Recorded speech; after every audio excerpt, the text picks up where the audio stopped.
নির্বাচনী যে প্রতিশ্রুতি বা অঙ্গীকার সে অনুযায়ী আমরা আজকে এই খাল যে পুনঃখননটা হচ্ছে, এটা একটা চলমান প্রজেক্ট।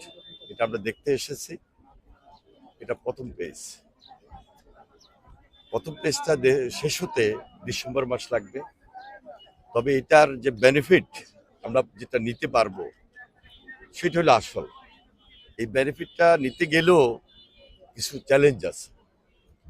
এই কাজগুলো আমরা আমাদের যে মন্ত্রণালয়, এই মন্ত্রণালয়ের মাধ্যমে আমরা সমন্বয় করব এবং এলাকাবাসীর প্রয়োজনে আমরা খুব দ্রুত চেষ্টা করছি যে আমাদের মন্ত্রণালয়ের পাশাপাশি স্থানীয় সরকার মন্ত্রণালয়কে অ্যাড করে আমরা যেন পাশে ড্রেনের ব্যবস্থা বা সুয়ারেজ লাইনের ব্যবস্থা আমরা করে দিতে পারি।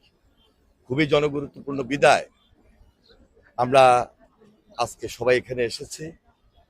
আমাদের প্রাইম মিনিস্টার জনাব তারেক রহমান তিনি ইতিমধ্যে 180 দিনের যে প্রোগ্রাম, আমরা খুব দ্রুত সময়ের মধ্যে কিভাবে এগুলাকে আমরা দৃশ্যমান করব সেই দিকেও আমরা নজর দিয়েছি।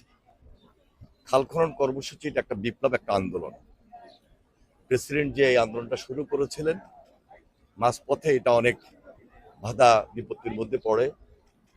একটা স্বনির্ভর বাংলাদেশ গড়তে হলে আমাদেরকে এই কঠিন চ্যালেঞ্জ হাতে নিয়ে সামনে এগিয়ে যেতে হবে।